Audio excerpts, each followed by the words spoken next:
Okay, so I'm going to start in this direction to show you the shoulder stand. You can do it with me or you can watch. This would be good to watch. So bring the swing low, spread it out to the knees so you get a handful. I keep just watch for now, I keep my neck exposed this time. The only time where you want really the neck to be outside of the swing. I'm going to hold on to the side of the swing. See how I bring my legs wide and it opens up? If that doesn't work, you can wiggle it. I hold on to the sides of the swing. I kick my legs wide and around. I hook in front. And then I bring my hands to prayer and I push my hips forward. So when I push my hips forward, I'm coming into another version of shoulder stand. Okay, let's go through it one more time. So, how do we all start back to back? So get a handful, grab the front lip, get it underneath you, and then spread it out to the knees. When you lean back, let your head hang out still. So it's right on top of the shoulders. Then you can reach up for the swing. So I push my hips up and I bring my legs wide. Yeah, so I have to get it right above, right underneath this bend. Yeah. So then I hold on, I pick my knees up, wrap them around wide. Knees stay bent the whole time. Once I get my feet wrapped, I bring my hands to prayer. When I come here, I push my hips forward. There it goes. Yeah, it should feel good. If at any point the neck feels like it's strained, then you're going to bring the swing down lower. I got you. So if it's pinching, it's too high on my neck there. Yeah, I got you. So how to do that while I'm upside down? Bring your hips down. Okay. Use your hands to bring it wider. Gotcha. Don't, okay. yes. Yeah, right. Make sure the shoulders stay in though. So the shoulders are pulling down enough. That's nice. Yeah. Good. Little bats. Hands to prayer. Happy bats. Now from here to come out, we can hold on to the swing. Okay. Bring your legs wide. Of course, you can come to sit, but you can also exit by coming over and coming down. Okay. We can also get back in that way. So we're holding on to the swing. We can lift and sit. You don't want to tear my favorite sweater. That's his favorite sweatshirt. Yes. Of course, that would not be the restorative version of the class. Get in and out of it. All right. So Viparita. So now that we got our head in, we got our feet in, knees stay bent the whole time, feet are close to the glutes. Okay, so we always pull the feet in, and then we can lift the hips slightly to stretch the swing out, but we make sure we're being gentle with the fabric. Okay, knees are bent toward the chest, yeah? No, knees are bent, feet are close to the glutes. Okay. And we're going to bring the legs straight up the sides. I got you. And the legs will be wide, like they're in a V shape, and the heels hook the sides of the swing, feet point up towards the sky. Okay. And I have my hands over my heads, my elbows are bent, fingertips are hanging towards the floor in a very relaxed position. So what I like to do first is just shift my hips from side to side, so I push one hip down, and then the other hip down, and it starts to just loosen up the pelvis so I can get comfortable enough that I can drop all of my weight. So usually the pelvis you'll see it in people that they're still kind of pushing up in their pelvis, and we want them to drop it. So I push one hip down and then the other hip down, and that tends to loosen up the sacrum slightly. You guys feel what I'm talking about? Oh, it's beautiful. Yeah. So we want to make sure everything can feel heavy and relaxed all through the torso. So the belly softens and the lower back rounds. The ribs kind of tuck under. So the solar plexus softens, and then the back of the heart rounds, and so the whole body is taking on the shape of the swing here. I like to remind people to keep their knees soft even though their legs are straight. So we're not locked and engaged through the legs, we're really quite relaxed. What's this one called? Viparita? Viparita is a yogic term for legs up the wall, Okay. legs up the swing pose. Yeah, so this is one of my favorite positions to do the meditation.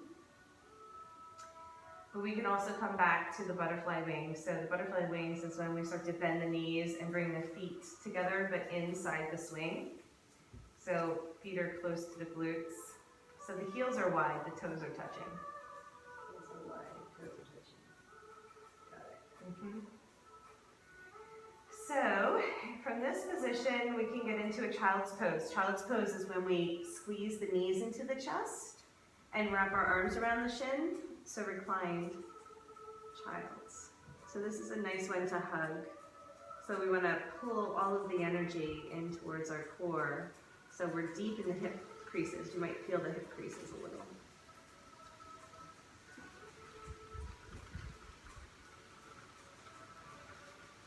Okay, so from here, what we're going to do is we're just going to keep the knees bent.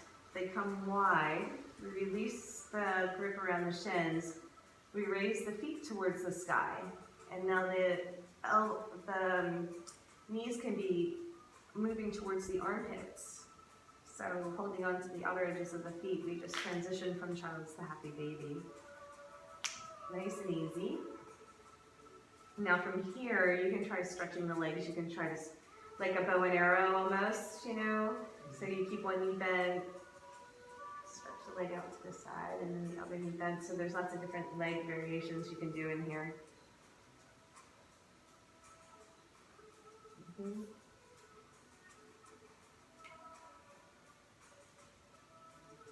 So the other one I like to do is like the scissor twist. So I'm gonna hold on to the right with both hands, and I'm gonna let the left extend out in front of me.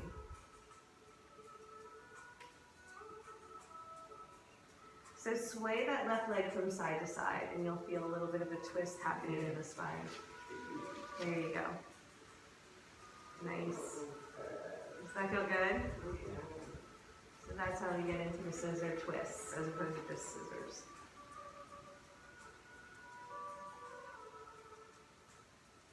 Okay, so to switch sides, we hold on to both feet. Bring both feet in. Legs are straight. Pull your knees towards your nose. Come into a reclined plow. So in this position, the hips don't lift, right? We're just rocking the weight to the upper back. Mm-hmm. And then keep holding on to the left, release the right leg out for scissors. And then just sway the leg from side to side to come into the twist.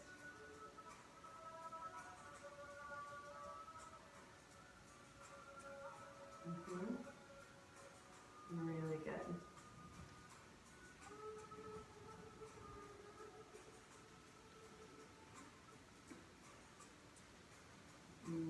That's great. Okay.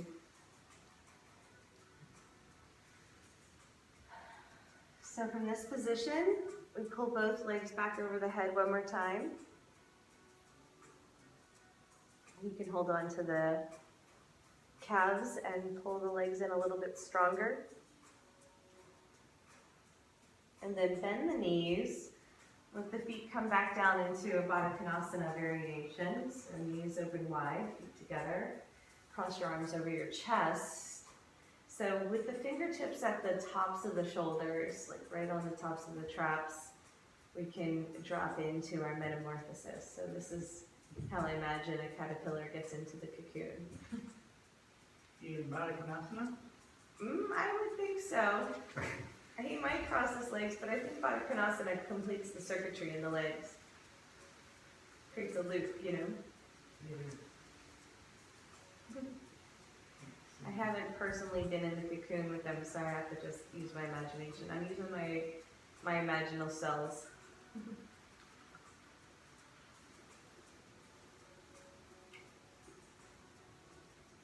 And now close the eyes, soften the facial features.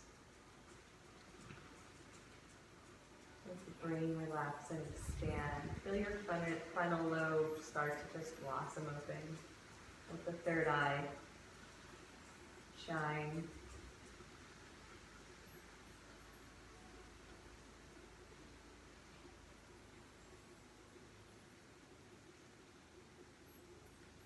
Let the kidneys relax into the back of the swing and feel completely held and supported.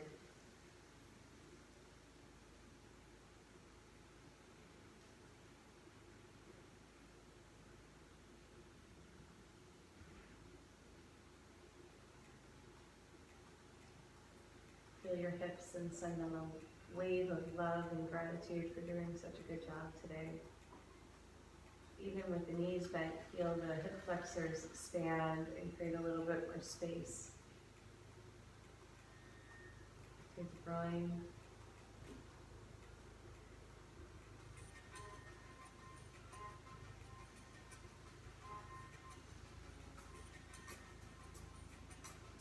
Notice if there's any more holding in the body. Just expand the body and send a wave of gentle, calm, relaxing, warm energy.